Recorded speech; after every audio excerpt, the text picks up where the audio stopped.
No two evaders faced exactly the same challenges or dealt with them in the same ways. But Ralph Patton's experience had much in common with the experiences of other successful evaders.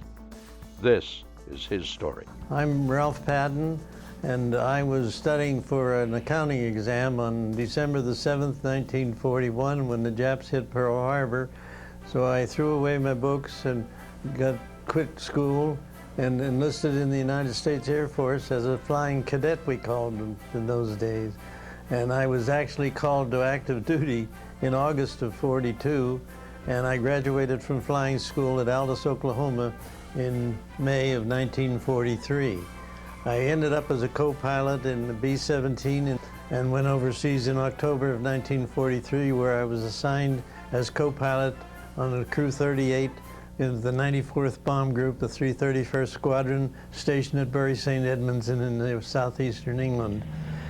On our 9th flying mission, we were bombing an airfield over near Bordeaux in southern France when we were hit by flak over the target. So we came off the target, lagging behind the formation, as she came up over the Bay of Biscay, and we were about 2 miles behind the formation when they crossed to the southern coast of the Brest Peninsula in France. So we made a 90-degree left to try to get away from the anti-aircraft fire, and the fighters hit us at the same time, and the entire tail assembly of the B-17 broke off at the tail wheel retracting well. I immediately climbed out of the co-pilot seat. My parachute was under the seat. I snapped it on the harness, dove headfirst out the escape hatch door, which the engineer and the navigator and the bombardier had open, and I dove out headfirst and, spinning like a top, decided that I should watch to see if the ground was coming up before I pulled the cord. Well, I couldn't find the ground, so I pulled the cord anyhow and ended up with a cord in my hands and a parachute billowing over my head, which was the most beautiful sight I'd ever seen.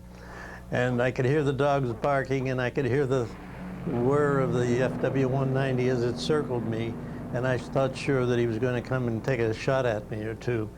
Fortunately, he was a pretty good egg, and he let me alone, and I landed. The parachute collapsed in a tree, and I landed on the ground in nowhere. Nowheresville, because I didn't know where I was. But in any event, I saw a couple of people standing in the doorway of an old farmhouse, a stone farmhouse. So I went up to them and tried to speak, and of course they spoke no English and I spoke no French. By that time, our first pilot and our bombardier came streaming across the field, so now 3 of us are together. And the 3 of us hid off into the woods and took off our microphones and our Mae Wests and tried to bury any gear that we thought would give us away, and then took off cross country trying to figure out what to do. We decided we'd try to get out of the Brest Peninsula and head south towards the Pyrenees Mountains. Well, the first night it started to get cold, and we watched a farmhouse for about a half an hour, and we saw 2 men, obviously farmers, coming in and out of the house, and so we decided to chance it, and we went up and knocked on the door, and the man invited us in, and there's a little old lady sitting there. She had been brewing a kettle of soup over the open fireplace, and the fireplace was large with 2 seats, one on each side of the fire. So we were able, the 3 of us, to get up into that fireplace and get nice and warm and cozy. The guy opened a bottle of wine and put some soup on, and one of the Frenchmen left, and the other one stayed with us. We couldn't communicate except by sign languages and by saying, yes, we were hungry or thirsty or so forth. But in any event, the man that had left came back in about 20 minutes and led us to another house.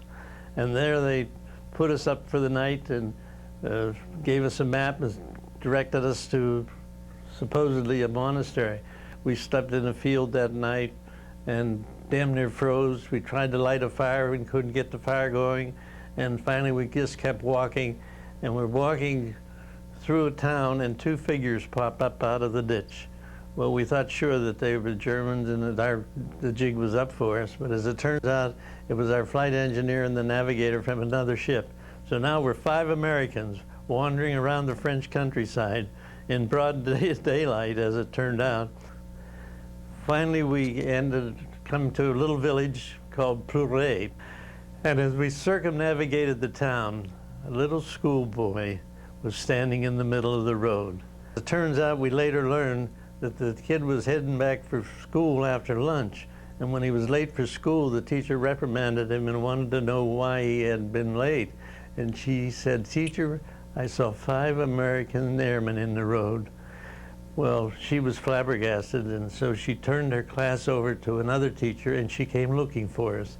In the meantime, we had been picked up by a wounded Frenchman. He kept us out in the field until it got dark, and then came and brought us back to the schoolhouse in the center of town.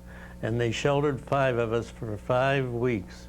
But in any event, Tony, the school teacher, knew and had contact with members of the resistance, and after 5 weeks at the schoolhouse, they split us up and moved 2 of us to a bistro and 2 of us to a hotel. And so 4 weeks later, we got word that we should follow the little Frenchman. And boy, we really ran, and we got in a truck and we went to the little town of Gourin, and we missed the train. Well, he had to keep us. This chap was the barber in the town of Gourin, and he kept us overnight and gave us a haircut. And the next day we caught the train and went to the coast, to the town of Guingamp. And then we stayed 2 nights in a home there, and the Frenchman in a little gasogen, charcoal burning truck picked us up and took us to the northern coast in western France, where we waited in a farmhouse, afterwards became known as La Maison d'Alphonse. And the Maison d'Alphonse was a home owned by Marie and Jean Jaquel on the west coast, or the northwest coast of France. And we waited there. We did as we were told. It was a moonless night. We grabbed the coattails of the chap in front of us, and we followed about 2 kilometers from the Maison d'Alphonse to a cliff. There are now 26 of us that are headed in this stream, Indian file, along the pathway, down the cliff, and we waited on the beach. All you could hear was the tide, the waves coming in.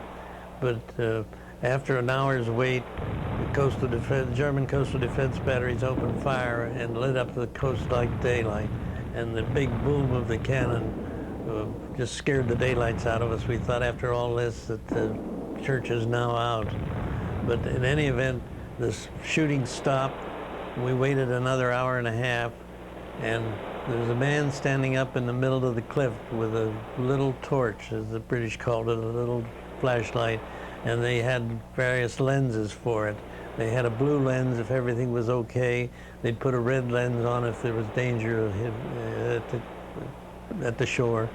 But in any event, shortly, about 2 in the morning, 5 little boats came rowing in to the shore, and we climbed aboard these little boats, and the British sailors rowed us out. About 2 kilometers offshore was anchored a British motor gunboat, and as MGB 502 of the 15th Motor Gunboat Flotilla of the British Royal Navy was a sight to behold. And we climbed aboard the gunboat and headed out. The roar of the diesel engines was most comforting and scary, because we thought sure it would give us away. We evaded them, got back into Dartmouth, England about daylight, and from there on we were sent to intelligence for interrogating and so on. So that's the story. We were locked up for 3 days, interrogated by British intelligence, engineering intelligence, Air Force intelligence, infantry intelligence. They wanted to know about the bridges and the fields and the hedgerows and things in Brittany especially. After his interrogation in England in 1944, Lieutenant Patton returned to the United States. Some years later, he became the founder of the Air Force's Escape and Evasion Society.